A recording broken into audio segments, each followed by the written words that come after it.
এই জাজিরা কোম্পানির যে মালিক মালয়েশিয়া সে হচ্ছে আজম সাহেব। তার পক্ষে কেরানীগঞ্জ মডেল থানায় একটি অভিযোগ দায়ের করেছেন আজিজুল হক। তার পক্ষে আমি বয়ান করছি। প্রিয় সাংবাদিক ভাই ও বোনেরা, যথাবিনীত সম্মানপূর্বক বিনীত নিবেদন এই যে আমি আজম 50-এর পক্ষ নিয়ে স্বাক্ষরকারী মোহাম্মদ আজিজুল ফকিরের পক্ষে বয়ান করিতেছি। পিতা মোহাম্মদ রবিউল্লাহ ফকির, মাতা মোসাম্মদ আম্বিয়া খাতুন, সাং পশ্চিম রসুলপুর ডাকঘর, আশরাফাবাদ থানা, কামরাঙ্গীরচর, জেলা ঢাকা। সংবাদ সম্মেলনে জানাইতেছি যে আমার চাচা আজম মালয়েশিয়া প্রবাসী। তার মালয়েশিয়া ব্যবসা প্রতিষ্ঠান রয়েছে 25 বছর যাবৎ। উক্ত ব্যবসা প্রতিষ্ঠান থেকে চাকরিরত অবস্থায় মোহাম্মদ সোহাগ 30, পিতা আব্দুল সাত্তার শেখ, মাতা মোসাম্মদ জয়নব বেগম, সাং কালিন্দি খেলার মাঠ, কেরানীগঞ্জ মডেল, জেলা ঢাকা। এই মর্মে সংবাদ সম্মেলনের মাধ্যমে অভিযোগ করিতেছি যে মোহাম্মদ সোহাগ আমার চাচা আজমের মালয়েশিয়া প্রতিষ্ঠান জাজিরা MSD অ্যান্ড BSD-তে 10 বছর যাবৎ সেলসম্যান থাকাকালীন বিভিন্ন সময়ে 2,05,00,000 টাকা আত্মসাৎ করে পালিয়ে আসে।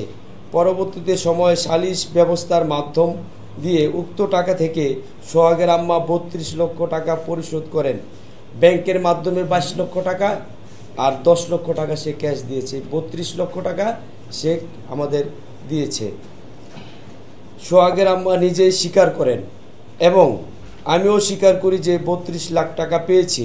এরপরে টাকা না দিতে অস্বীকৃতি জানালে আমরা যখন এলাকাবাসীর মাধ্যমে টাকা উদ্ধারের চাপ সৃষ্টি করি, ঠিক তখনই সোহাগের পরিবার আমার চাচা সহ আমার পরিবারের সকলের নামে উল্টো বিভিন্ন মিডিয়ায় অপপ্রচার চালায়।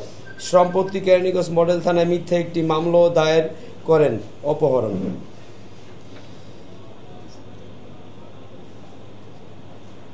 পরবর্তীতে সোহাগের আম্মা জয়নব বেগম উক্ত বিষয়ে আমার চাচা আজমের পক্ষে কেরানীগঞ্জ মডেল থানায় একটি অভিযোগ দায়ের করি এবং আইনি সহায়তা চেয়ে হিউম্যান রাইটস রিভিউ সোসাইটির মানবাধিকারে একটি লিখিত অভিযোগ করি চেয়ারম্যান বরাবর। এবং মালয়েশিয়া সংশ্লিষ্ট থানায় 3টি মামলা রয়েছে এবং ব্যাংক স্টেটমেন্ট একাধিক অনলাইন মিডিয়ায় নিউজ প্রকাশিত কবি সংযুক্ত। প্রিয় সাংবাদিক ভাইরা, আপনারা জাতির দর্পণ, আপনাদের কাছে আমার দাবি উক্ত ঘটনার রহস্য উদ্ঘাটন করে ইলেকট্রিক মিডিয়া সহ পত্র পত্রিকায় নিউজের প্রকাশের অনুরোধ রইল। এবং এই অর্থ আত্মসাতের ফলে আমার চাচার পরিবার আজ চরম দুর্দশার মধ্য দিয়ে দিন কাটাচ্ছে। এই অর্থ আমার চাচার পরিবারের একমাত্র অবলম্বন ছিল।